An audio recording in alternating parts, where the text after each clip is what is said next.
I just wanted to give everyone a quick update on the states' rights videos that we're going to be doing over at Patreon. I haven't forgotten about them. I know I haven't spoken about it in a while. I want to do the research in a detailed way so that I can speak about it in an informed, intelligent, and accurate context. This map shows, just based on initial research, the dark green are states that likely could get the job done within a year to 2 years. The a little bit lighter green could probably do it in somewhere from 3 to 5 years. The next shade down would more than likely have to rely on some type of a consortium of states. They wouldn't probably be able to do it independently initially, and then the ones all the way over to the right that are almost a yellowish in tinge probably would have an incredibly difficult time operating on their own for at least a decade. Now, the reason I say this, I think a lot of it's apparent. For example, with Texas, they have their own power grid. California has an enormous operating economy, regardless of all of the problems they have. DC relies heavily, heavily on the tax revenue from that state. Without it, it would cripple it. Washington and Oregon already have done things that have defied the federal government over and over again. They could easily shift their economies over to deal more with Asia and Canada. Florida has a massive amount of international tourism. We wouldn't have any problem down here paying the bills on our own. Same thing with Hawaii. Alaska, once again, operates largely as its own entity way up there off the western coast of Canada. New York, the only reason I put New York in a little bit of a lighter shade of green is there was no way with the map to delineate New York State from New York City. New York State, I think, could probably do a lot better job than people would think if they could somehow separate themselves from the city. Maine, New Hampshire, Vermont, those people are all very freedom-oriented folks. I'm sure there's going to be a lot of debate, but this is just a rough draft, and we're going to be going through each state individually over at Patreon and talking about them, talking about their governors, talking about how their state operates, the finances, and what they could do to become their own nation, what they could do to govern themselves, which I really believe is the only way we can really save our union as it was meant to be. This isn't about destroying the USA. This is about defanging and neutering Washington, D.C. And we have to do that, or they're going to do it to us. It's a one or the other thing.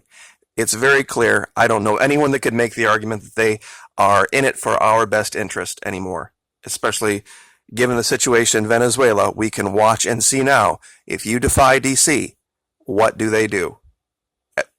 It's pretty clear. Now, over at, I know this is a strange place to go. It's the South China Morning Post. They have done an article on Venezuela. Now, pardon me while I scroll up here through it. They've done a very, very good job of outlining how the situation in Venezuela affects the regular, everyday person. And I'm not sure who did the artwork, but it's a interesting description of how it affects ordinary life of the people. Now, there are some things in the syntax here, in the vocabulary, that are largely, they're not inaccurate, they're just not complete. But one thing the South China Morning Post doesn't do in this article, and it's an amazing thing, they don't assign blame. They just say, this is the situation, and here's the problem. They don't lead off with all the psyop crap like authoritarian dictator Nicolas Maduro, blah, blah, blah, blah, blah, blah, all this kind of crap. And they don't go the other way either. They don't assign blame to the United States. They just say, this is the case, and this is what causes it. It's actual journalism. It's amazing to see. Like, for example, first paragraph, Venezuelans are suffering chronic shortages in a country that is home to the world's largest proven oil reserves and an enviable abundance of natural resources. Here's how it affects people every day. Wow. A day in the life. Venezuela experiencing humanitarian and constitutional crisis as its economy has spun out of control. Here we look at a typical day in the life of a junior school teacher with a bachelor's degree working in a state school, earning an average monthly salary as of February 8, 2019 of 40,000 bolivars, the equivalent of US $13 or Hong Kong 102. Now, they use this picture basically to describe that because of the lack of investment in infrastructure, they have to take baths in pots like this because the pressure in the pipes isn't enough.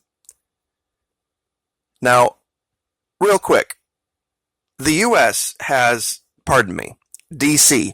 has seized $30 billion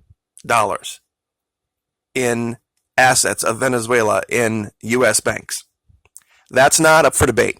That's fact. There are 28 million people, roughly. That's more than $1,000 for every living person in Venezuela. $1,000 is the equivalent of 10 years' salary of that person in bolivars. When a country like the United States does that, yes, the government is not going to have the ability to invest in infrastructure. It's going to have to just deal with keeping the lights on, and they can barely do that, and that's also talked about here as well. Also, this is largely speaking of Caracas. They're talking about how this has affected these 8 or 9 million people out of a country of 30 million. So they're talking about roughly not even quite a third of the people of the country. They don't talk about the countryside. This is something that gets lost, that the people who live out in the country, the campesinos, the reason they support the government, the current government, is because they have maintained their freedom. They have maintained their ability to operate virtually independently, like we thought we were going to be able to a few hundred years ago. And that's also covered here, just tangentially in another part of this article. Now, the next picture, of course, shows this overloaded bus and this guy having to walk to his job at the state school. Public buses in poor condition, only 1,500 buses. Once again, this is a story about how it affects city dwellers. They have the same dynamic in their country as we have here. If there were ever any kind of a financial hiccup in our country, you and I both know the first people to take it on the chin would be those in Chicago, New York, Philadelphia, Atlanta, Dallas, all the big cities. The people living out in the country, the people with windmills, the people with, large swaths of their own gardens and farmland would not initially suffer all that much. And these are the people that support Nicolas Maduro. They're called the campesinos. They're the ones that you see saying it works, but it just doesn't work to make people insanely wealthy. And it doesn't allow for big cities. It really just doesn't allow for it. Socialism, you would think it would, but it really doesn't operationally. But in the next frame, we're going to show something. Okay, this is about withdrawing money from the bank and getting cash out. You can only get very little because the vast majority of people now operate with cryptocurrency. They operate electronically. And that's unfortunately one of the drawbacks of cryptocurrency is you do need a functioning power grid in the city. Now, this isn't the frame that I thought it was. We're going to get to the next one here. I think it is. Okay, this one, the groceries. This is where they kind of tell a half-truth. It says price controls have made it unprofitable for farmers to grow food. Not exactly true. They can grow food, and they've realized that it's more profitable to just sell it out their back door like they do in a farmer's market, instead of sell it to the government and then have them put it in the stores. They might get a bigger one-time paycheck, but long-term, they've realized they can do a much better job of helping their friends and neighbors by selling it locally. And this is what this article doesn't really cover. This is why a good portion of Venezuela is going to be immune from the effects of DC. This is why DC has failed over and over again, and they don't realize it. Because, once again, DC consults the people living in Miami, those Venezuelans, and they say, well, gosh, if this happened or that happened, I definitely for sure would rise up and riot.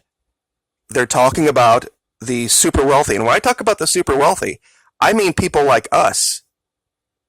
I mean, when you're making $40,000, $50,000, $60,000 a year in our country, it doesn't seem like you're one of the more wealthy people, but down there, you would be insanely wealthy. And there were people down in Venezuela that were making $100,000, $150,000, $185,000 a year in a country where the purchasing power of that was 3 or 4 times what it was here. Living right down the road from people that were making $10 a day. This was what happened prior to Chavez. This was much worse before Chavez took over and he tried to level the playing field. This is what leads to slavery.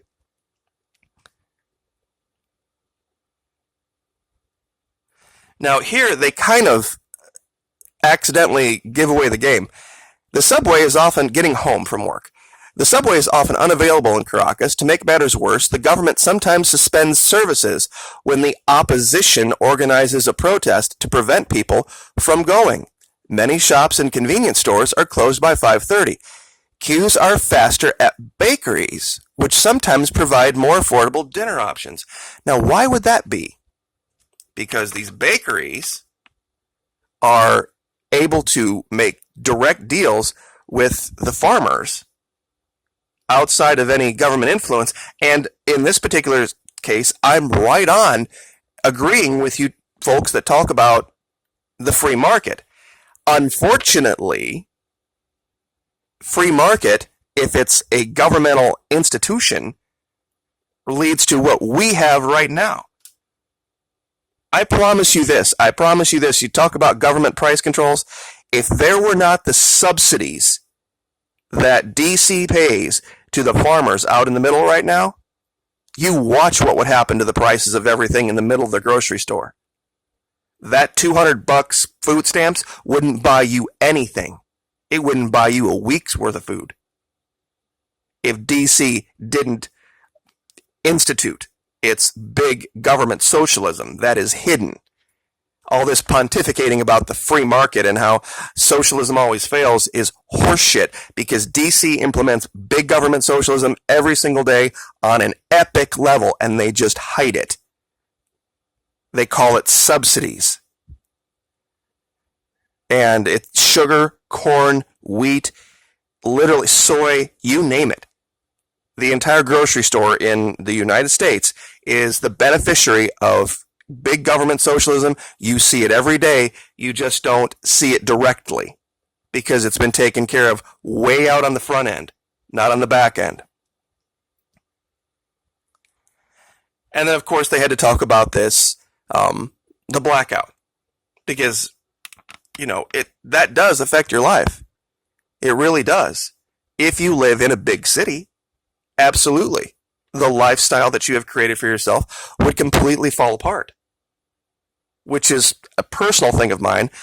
I'm not a big fan of the giant city. I think it's historically, when you look at it, it's destined to fail. It's what killed nearly a third of Europe when the Black Plague hit, because there were so many people living in such close quarters. Sicknesses and diseases spread like wildfire. Any little hiccup in the power grid or distribution or anything like that, everybody suffers literally immediately. And when we look at our country, let's zoom out here. We have the vast majority of our population living in cities when they don't have to be. We have a huge, sprawling, beautiful country full of wonderful places to live. And it's only the criminals in DC that benefit, because you can put a whole lot of taxpayers all in one little tiny place and control them. It helps them. It does not help us. And there's been this little hybrid thing going on with people moving to the quote-unquote suburbs. But that's just almost the worst of both worlds, really. Far enough away to be inconvenient, but not far enough away to get out of the reach of DC. But this is where we're going to be going. This is why the two subjects, I think, are inexorably tied. They are leading the way. They, meaning the people of Venezuela, are leading the way, showing us how you deal with a tyrannical government like DC. They haven't bowed the knee to DC like DC wants them to. There are people inside the country, a very small, vocal minority,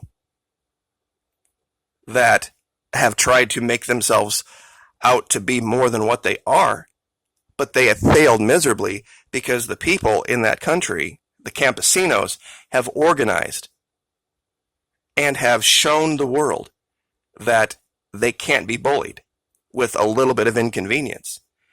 And those living in the cities, like Caracas, are learning. Maybe it's not really the fault of our government. Maybe it's just the fault of the way that we have been perceiving how we should be living. And those who have gone to the country and gone out into the countryside and set up life there have learned that you can defeat places like DC. You just have to let go of some preconceived notions. So we will leave it there. But like I said, these videos are coming. Like, share, subscribe. We'll see you next time.